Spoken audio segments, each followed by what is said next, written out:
And, wait lang. Silent ko lang tong phone na to.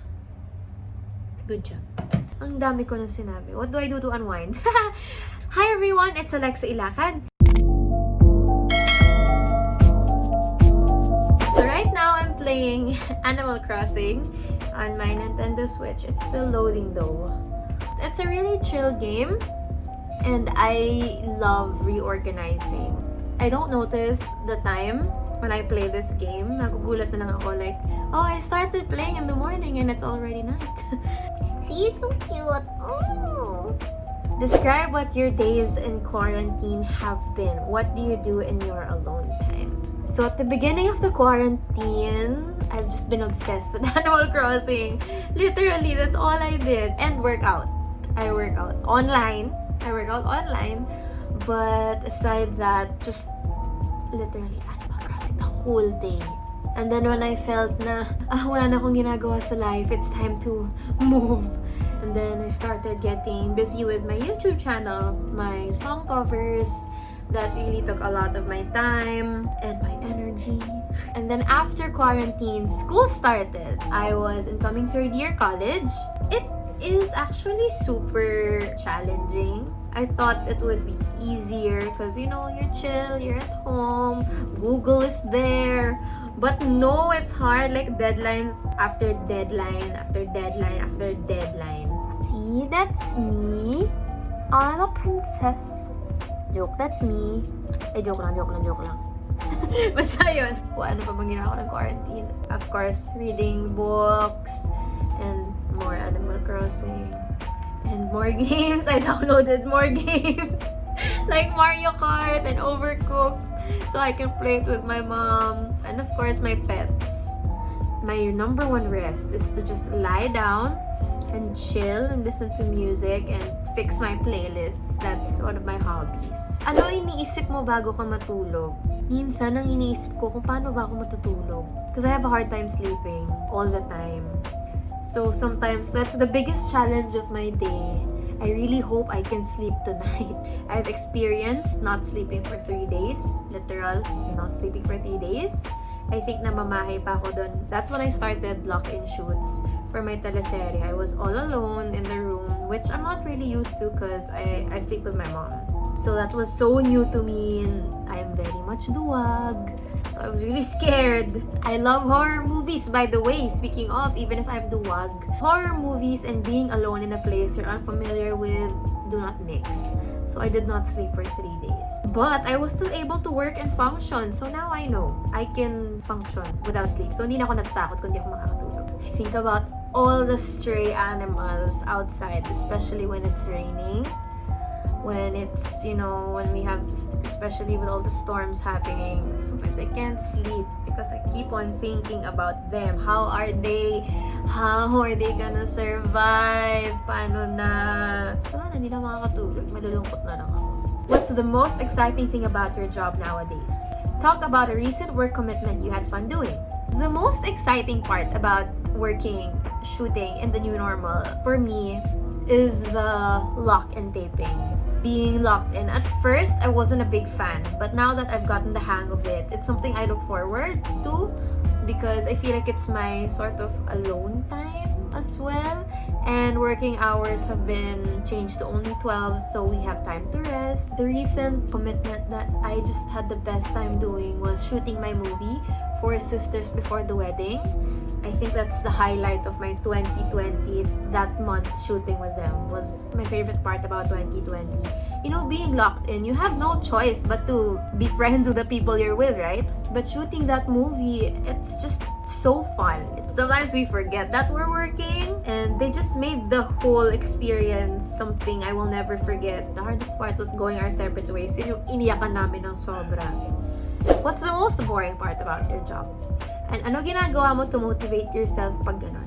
Number one, the most boring part about our job is the long hours of waiting. Because sometimes you get called at 6 a.m. or 5 a.m. and then they shoot you. And then after that, ikaw na yung last na kukunan. So that means the whole time from first to last, you're just there waiting.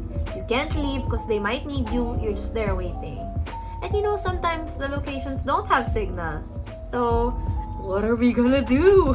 But another part is sometimes they do call you early because you're supposed to be the first one, and then they change schedule, which is understandable. So you really just don't do anything unless you're being called. And sometimes I've experienced being there 3 in the morning and experienced being shot 3 in the morning the next day. So, there are really a lot of challenges with this work as well. So when people think it's all only glamorous, I beg to disagree. But it's something you can cope with, and when you love your job, I keep telling myself, ginusto mo to. You wanna be here, you wanna work, so you wait. It's always fulfilling after when you watch what you shoot. Do you remember your first audition? Ano pinagawa sa'yo and how did it go? Did you get the job? Well, my first audition generally in life, not just in showbiz, my first audition was a VTR when I was 2 years old for a commercial. Obviously, I was 2, I do not remember a thing. But yes, I got the job. I was a baby. I don't know what I did. Maybe they made me smile or something. Thankfully, I got the job and I never stopped since then. First audition naman for showbiz was Going Bulilit. I auditioned sa ABS Studio Audience Entrance along with 3,000 other kids. It was my first time to experience anything like that. It was my first time to be with that much people. And it was really hot. I remember, everyone, all the kids were sticking together. Nahiwalay kami sa parents namin because they weren't allowed to fall in line with us. So, that was all very new to me. And my mom just wanted to go home. She was like, let's go. Why are you even here? Let's just go home. I was like, no, I really want. Let me stay. I'll just try. Tapos nagkahiwalay kami, and I don't know how we found each other after, but thank God we did. Imagine, how old was I? I was 8. I don't speak Tagalog. I was an English-speaking kid. Didn't know anything about what I was entering. And then the audition wasn't even an audition. I think they just looked at me. They just asked my name. I'm Alexa, blah, blah, blah, blah, blah. Okay, next. And I was like, what? I waited for that? Is this real? Is this a joke? But then after that, months of waiting, I said, wala na yan. Maybe because they only asked me my name, I didn't get the part or anything. And then 3 months after, I remember it so vividly. My mom and I in the bathrobe, kaka-shower lang. And then she got a text.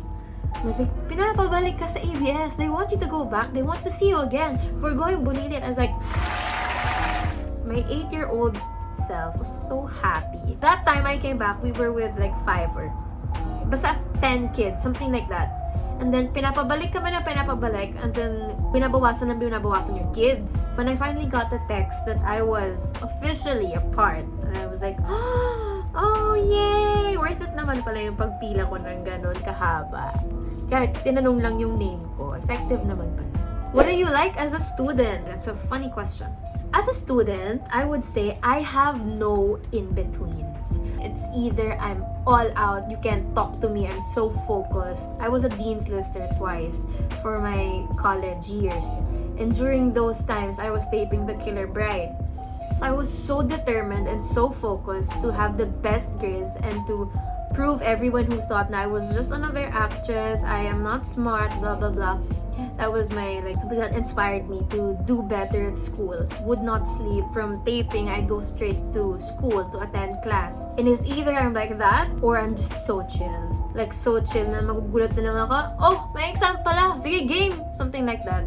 So I have no in between where I'm just a normal student. I'm either so hardcore or just so chill. Too chill that nakakapag-alala na. I'm just kidding. If hindi ka artista, ano ang gusto mong piliing career and why? That's a hard question. I don't know what I want to do in life. That's a question that I ask myself and my mom would ask me, and I really don't know. When I think about the future and all my friends choosing their careers and knowing what they want to do in life, I get scared and I panic because why don't I know? Why don't I know what I want to do with my life, diba? I think it's because I've been acting since I could remember, and that's all I've ever known. And all I want to do, I just want to sing and I want to act. The question is, if I'm not, I don't know. I would love something that involves animals, but I can't be a vet because I will just cry all the time. Maybe a business in real estate. nice. Buying and selling of apartments and condos for passive income. Can be, maybe. So that's really all I know. What role does music play in your life? What made you decide to pursue music aside from acting? Among anything else, music plays the biggest role in my life. It's something I know that I cannot live without. Parang mawala na ang lahat. Wag lang music. I think I would go crazy without it. I think because music has always been with me. Even before I started show business, I would always, I would take musical theater classes, voice lessons, and never ako pinilit ng mommy ko. Ako pa namimilit sa kanila, Ma, I wanna enroll here, I wanna try this and do that. Ever since I've been really interested in the arts and in singing, I just love to sing anywhere. Anywhere you'd put me, you tell me to sing, I will sing. And I'm the worst person to be with during karaoke because I never give back the mic. I've always wanted to release music since I loved being on that platform and on that stage just performing. It was a dream of mine to just come up with my own music and, share it with the world. The first time I released music, I was really young. I was just 16, so that was 2016. That was my first album, and I had a different genre from what I have now. And now, as a 20-year-old, I released my new single, Love at First Sight, which is, if you listen to it, it has a totally different sound from anything I've ever released.